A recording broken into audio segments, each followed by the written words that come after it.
हरे कृष्णा। प्रिय भक्तों, कल हमने पुरुषोत्तम मास के महत्व का पहला अध्याय सुना था और आज हम सुनेंगे दूसरा अध्याय। तो आइए कथा को प्रारंभ करते हैं। बोलिए गजानंद महाराज की जय। श्री बांके बिहारी लाल की जय। सूत जी बोले, हे ऋषियों, राजा परीक्षित के पूछने पर भगवान शुक्रदेव जी ने जो परम पवित्र श्रीमद् भागवत सुनाई थी, उसे उनकी कृपा से सुनकर और राजा परीक्षित को मोक्ष प्राप्त देखते हुए अब मैं यहाँ यज्ञ करने के लिए तैयार आप ब्राह्मणों के दर्शन करने आया हूँ। आप जैसे दीक्षित ब्राह्मणों के दर्शन पाकर मैं खुद को और धन्य और कृतज्ञ मानता हूँ।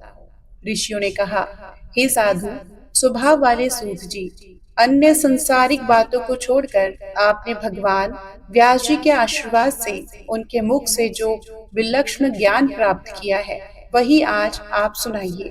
हे महाभाग, इस संसार में जिससे बढ़कर कोई सत्य नहीं है, जो मन को असीम प्रशंसा देने वाली और अमृत से अधिक लाभकारी है।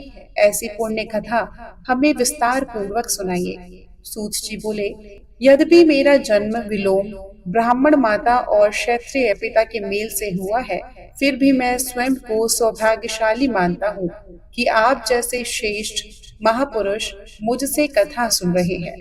भगवान व्यास जी के मुख से मैंने जो कुछ सुना है, मैं आज आपके सामने प्रस्तुत करता हूँ। एक समय की बात है, देवर्षि नारद नर नारायण के पवित्र आश्रम पहुँचे। वह आश्रम सिद्धों, तपस्वी और देवताओं से भरा था। वहां बेर, बेहड़ा, आंवला, आम, जामुन और कदम जैसे अनेक फलदार वृक्ष सुशोभित थे।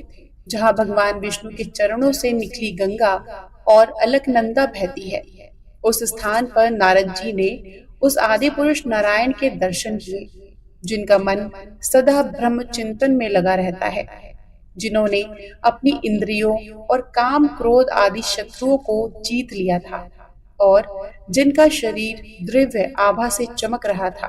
देवों के देव तपस्वी नारायण को साक्षात प्रणाम कर नारद जी हाथ जोड़कर उनकी स्तुति करने लगे। नारद जी बोले, हे देवों के देव, हे जगन्नाथ, हे कृपा के सागर, आप सत्य के व्रत को धारण करने वाले और स्वयं सत्य स्वरूप हैं। मैं आपकी शरण में आया हूँ। आपका यह तप संपूर्ण जीवों की शिक्षा, धर्म की मर्यादा स्थापित करने के लिए है। यदि आप तप न करें तो संसार का संतुलन बिगड़ जाए। कलयुग में आपकी कृपा से ही मर्यादा बनी हुई है। जो पाप करता है केवल वही उसका फल भोगता है। हे भगवान, कलयुग के प्राणी संसारिक विषयों और गृहस्थी के मोह में फंसे हुए हैं।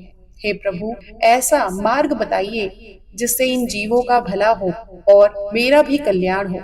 आप ही वेदों में वर्णित उपकार प्रिय विष्णु हैं, इसलिए जगत के कल्याण के लिए कोई ऐसी श्रेष्ठ कथा सुनाइए जिसके सुनने मात्र से मनुष्य निर्भय होकर मोक्ष पद को प्राप्त हो सके। नारद जी की यह परोपकारी प्रार्थना सुनकर भगवान नारायण प्रसन्न हुए और मुस्कुराए और संसार को पवित्र करने वाली कथा को सुनाई। श्री नारायण बोले, हे नारद, मैं तुम्हें उस आदि पुरुष भगवान की कथा सुनाता हूँ, जो राज के स्वामी और रसिकों के आभूषण है, जो एक पल में सृष्टि की रचना कर देते हैं। उनके चित्रों का वर्णन इस पृथ्वी पर कौन कर सकता है।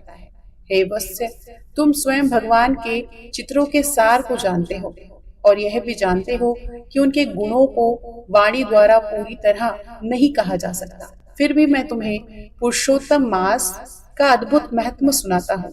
यह पुरुषोत्तम मास दरिद्रता और दुर्भाग्य को नष्ट करने वाला है, यश देने वाला और पुत्र एवं मोक्ष प्रदान करने वाला है। अतः इसका पालन शीघ्र ही करना चाहिए और हर मनुष्य को करना चाहिए। नारद जी ने पूछा, हे भगवान, ये पुरुषोत्तम नाम के कौन से देवता हैं? उनका प्रभाव क्या है? यह सब सुनकर मुझे बड़ा आश्चर्य हो रहा है। कृपा इसे विस्तार से कहें। सूत जी बोले, नारद जी की जिज्ञासा सुनकर नारायण ने क्षण भर के लिए भगवान पुरुषोत्तम का ध्यान किया और फिर गंभीर वाणी में बोलना शुरू किया। श्री नारायण बोले, हे नारद, इस मास का नाम पुरुषोत्तम पढ़ने के पीछे गहरा कारण है।